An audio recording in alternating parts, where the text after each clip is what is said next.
The Block Island Sound is a film that I threw on and knew absolutely nothing about. I literally pressed play. That's it. That's it. I saw the poster and was like, oh, fuck it. I'll check it out, right? And so I did.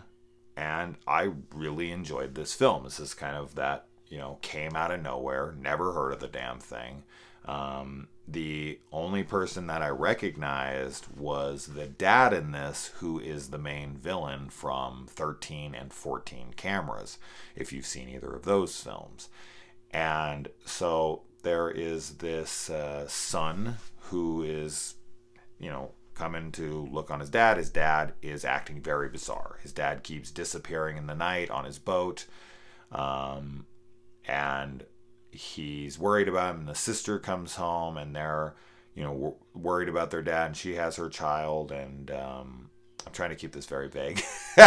And then strange occurrences start happening when the dad starts to hear a sound, and this draws him to a specific location over and over, and the son then starts to investigate this as well. That's all I'm going to say on the film. There's a scene in this movie that is probably the funniest scene I've watched in a film in a long time. And that's for my own personal bias, because I live in a town where people are crazy into conspiracy theories. And he's having a conversation with someone who's talking about conspiracy theories.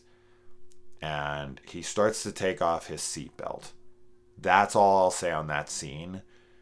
But man, I had to screen grab, I had to record it, and I had to post it on fucking Facebook and everything, because I just found it to be so funny, and it felt like me. It felt like a scene I was watching where it was me in the driver's seat listening to someone drone on about pure nonsense. That's Sedona, Arizona.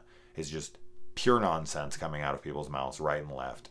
Every fucking stupid theory you've ever heard, from flat earth to whatever, you name it, it's been fucking said here by a lot of people, and they're dead serious, and it's frustrating. It's so hard to listen to, and to watch this guy say something that I want to say in those moments.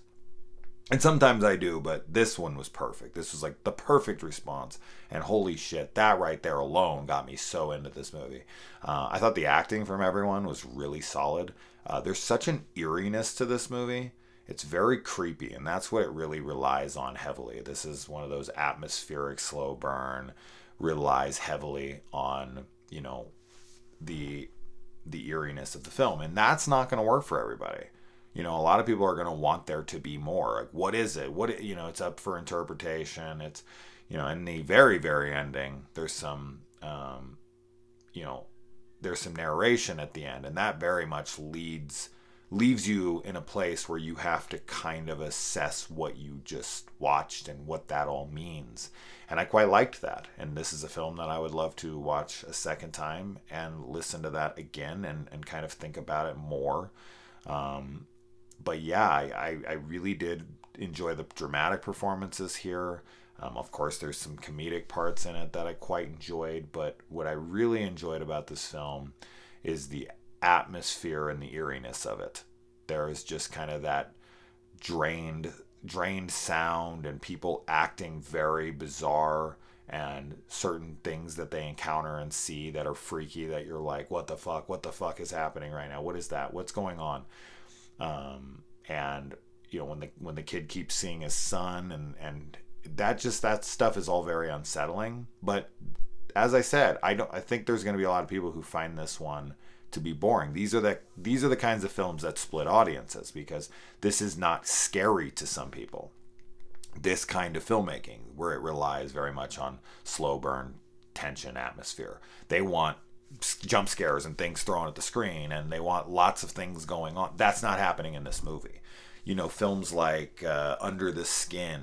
You know what I mean? If you've seen these kinds of movies where it's just it's character, it's following a certain character, it's character driven, and there's a lot of subtle creepiness and sound choices and whatnot that drive this forward and create this kind of uneasy tension throughout that you're wondering what the fuck is going on. If you're into those kinds of movies, absolutely check this out. If you're someone who's, and there's nothing against people who, I like it, I like them all. You know, I like the jump scare movies. I like these kind of subtle, slow burn, atmospheric films. You know, whatever. As long as they're done well, I'm all about them. So, but if you're into the more like The Conjuring and stuff, where everything, you know, there's jump scares, or Insidious or something, where things are being thrown at you every 5 fucking minutes, and I like those films a lot. I'm not saying I don't. I'm just saying if those are the kinds of films that you only like, and you feel like these kinds of, you know, Black Coat's Daughter or The Witch or any of those kinds of movies, you find those kinds of movies boring and that like nothing happens, you're not gonna like this movie. But if you like those kinds of movies, I think you should absolutely check this out. This is a super cool film.